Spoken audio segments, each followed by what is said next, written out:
ಎಲ್ಲಿ ಯಾವ ನಿಯಮಗಳನ್ನ ಪಾಲನೆ ಮಾಡಬೇಕು, ಎಲ್ಲಿ ಯಾವ ರೀತಿ ವರ್ತನೆ ಮಾಡಬೇಕು ಅನ್ನೋದು ಮನುಷ್ಯನಿಗಿರ್ತಕ್ಕಂತಹ ಕಾಮನ್ ಸೆನ್ಸ್.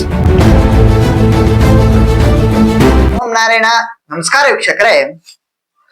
ದೇವಾಲಯಗಳಿಗೆ ಏನಕ್ಕೆ ಹೋಗ್ತೀವಿ ಹೇಳಿ? ಯಾರಾದ್ರೂ ಆಗಿರ್ಲಿ, ದೇವಾಲಯಕ್ಕೆ ಏನಕ್ಕೆ ಹೋಗ್ತೀವಿ? ಒಂದು, ದೇವರ ಮೇಲೆ ಇರ್ತಕ್ಕಂತಹ ಭಕ್ತಿಯಿಂದ ಹೋಗ್ತೀವಿ. ಎರಡನೇ ಕಾರಣ, ದೇವಾಲಯಗಳ ಹತ್ರ ಪ್ರಶಾಂತವಾಗಿರುತ್ತೆ, ಪ್ರಶಾಂತ ವಾತಾವರಣ ಇರುತ್ತೆ.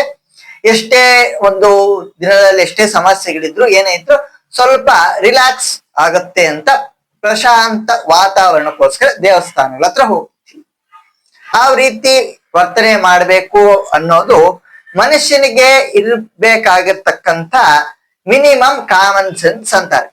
ಅರ್ಥ ಆಗ್ತಾ ಇದೆಯಾ ಸರ್? ಇಷ್ಟು ವಿಚಾರ ನಾನು ಯಾಕೆ ಹೇಳ್ತಾ ಇದ್ದೀನಿ ಅಂತಂದ್ರೆ, ಇತ್ತೀಚೆಗಷ್ಟೇ ತಿರುಮಲ ತಿರುಪತಿ ದೇವಸ್ಥಾನದಲ್ಲಿ ಒಬ್ರು ಅಲ್ಲಿ ಅಸಭ್ಯ ವರ್ತನೆ ಮಾಡ್ತಾ ಇದ್ರು.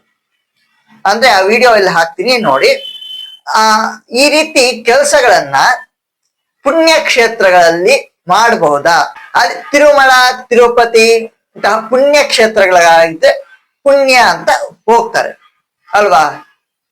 ಎಲ್ಲಿ ಯಾವ ನಿಯಮಗಳನ್ನ ಪಾಲನೆ ಮಾಡಬೇಕು, ಎಲ್ಲಿ ಯಾವ ರೀತಿ ವರ್ತನೆ ಮಾಡಬೇಕು ಅನ್ನೋದು ಮನುಷ್ಯನಿಗಿರ್ತಕ್ಕಂತಹ ಕಾಮನ್ ಸೆನ್ಸ್. ಅದರಲ್ಲೂ ಹಿಂದೂಗಳು ಹಿಂದೂ ದೇವಾಲಯಕ್ಕೆ ಹೋದ್ರೆ ಎಂತ ಕೆಲಸಗಳನ್ನ ಅಂತಹ ಪುಣ್ಯ ಕ್ಷೇತ್ರಗಳಲ್ಲಿ ಮಾಡೋದು ಎಷ್ಟರ ಮಟ್ಟಿಗೆ ಸರಿ